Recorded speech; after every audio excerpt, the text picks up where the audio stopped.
সবার মতো করে হয়তো আমার ঈদের দিনে আনন্দটা করা হয়নি, কিন্তু ঈদের দ্বিতীয় দিনে আমার জামাইকে নিয়ে কি আনন্দ করলাম সবকিছু আজকের ব্লগে আপনাদের সঙ্গে শেয়ার করব। সো হ্যালো এভরিওয়ান, আসসালামু আলাইকুম, welcome to my another blog. আপনারা সবাই কেমন আছেন? আমি আলহামদুলিল্লাহ অনেক বেশি ভালো আছি। ঈদের দিনটা সবার জন্য অনেক স্পেশাল হয়, কিন্তু আমার জন্য মোটেও স্পেশাল ছিল না, কারণ আমি বাসায় একা একা ঈদ করেছি। সবার মতো স্বামী সন্তান পরিবার নিয়ে ঈদ করার মতন ভাগ্য আমার ভাগ্যে জোটেনি, যার কারণে আমার ঈদটা কিন্তু মোটেও ভালো যায়নি। তো আমার কিন্তু ঈদটা কেটেছে ঈদের দ্বিতীয় দিনে। সবাই হয়তো ঈদের দিনে অনেক আনন্দ করেছে, আর আমার জন্য ঈদের দিন হলো ঈদের দ্বিতীয় দিন, কারণ সেই দিনই আপনাদের ভাইয়া বাসায় চলে এসেছে। তো আমার জন্য তো সেটাই ঈদ হবে, তাই না? তো আপনাদের ভাইয়া বাসায় এসেছে, তো ওর জন্য একটু সেমাই রান্না করতেছি। আপনাদের ভাইয়া সেমাই খেতে অনেক বেশি ভালোবাসে। ঈদের দিনেও রান্না করেছিলাম, সেটা খেয়ে তো সকালবেলা উঠে আপনাদের ভাইয়া ডিউটিতে চলে গেছে। তো তারপর বাকি দিন তো বাসায় থাকতে পারেনি। তো ঈদের দ্বিতীয় দিন আবার সেমাই রান্না করলাম জামাইয়ের জন্য, কারণ আপনাদের ভাইয়া মুড়ি দিয়ে সেমাই খেতে অনেক বেশি ভালোবাসে। তো যাই হোক, সন্ধ্যার টাইমে আমরা একটু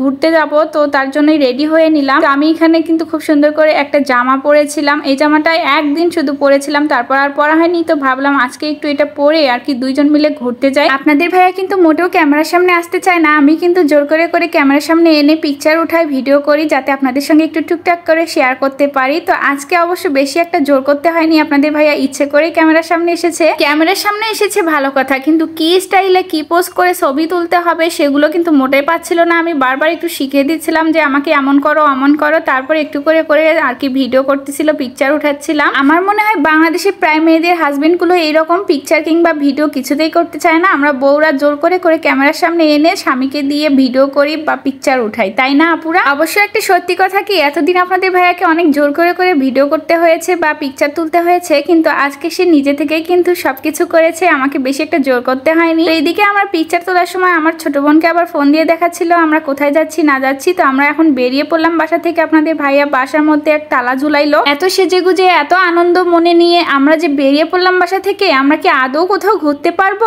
আসলে আমরা জানি না কেন এমনটা হলো আমাদের সঙ্গে। এত শখ করে এত আনন্দ মনে নিয়ে আমরা বাসার নিচে নামতেছি যে একটু ঘুরতে যাব, খুব সুন্দর মন নিয়ে কিন্তু আমরা ঘুরতে বের হয়েছিলাম, কিন্তু মাঝখান থেকে যে কি থেকে কি হয়ে গেল আমরা নিজেরাই বুঝতে পারছিলাম না। ঘুরতে বেরিয়ে কি সমস্যা পড়েছিলাম সেটা একটু পরে আপনারা টের পাবেন। আসলে এবার ঈদে হয়তো আমাদের আনন্দটাই ভাগ্যে নেই, যার কারণে আমরা কোনো আনন্দই করতে পারলাম না। তবুও দুইজন একসঙ্গে আছি, এটাই হচ্ছে বড় কথা। আজকে আমাদের দুজনের অনেক বেশি প্ল্যান ছিল যে আমরা অনেক ঘুরবো, অনেক জায়গায় যাব, রেস্টুরেন্টে যাব, অনেক জায়গায় যাব, কিন্তু সেটা ভাগ্যে আর হলো না। মাঝ রাস্তায় গিয়ে আমরা বৃষ্টিতে ভিজেই একদম একাকার হয়ে গেছি। আমার তো পুরো শরীর ভিজে গেছে, আপনাদের ভাইয়া তো আরো বেশি ভিজে গেছে, কারণ সে হচ্ছে ড্রাইভিং করতেছিল আর আমি তো পিছনে বসেছিলাম। আমরা একদম ভিজে পুড়ে তো শেষ। বাইরের ওয়েদার দেখে আপনারা বুঝতে পারতেছেন। আসলে রুমে যখন রেডি হচ্ছিলাম তখন কিন্তু কিছুই বুঝতে পারিনি যে বাইরে এতটা বৃষ্টি হবে। আসলে কিছু করার নেই, ভাগ্যে না থাকলে কি আর কিছু হয় নাকি? তো যাই হোক, আজকের মতো এই পর্যন্তই। সবাই ভালো থাকবেন, আল্লাহ হাফেজ।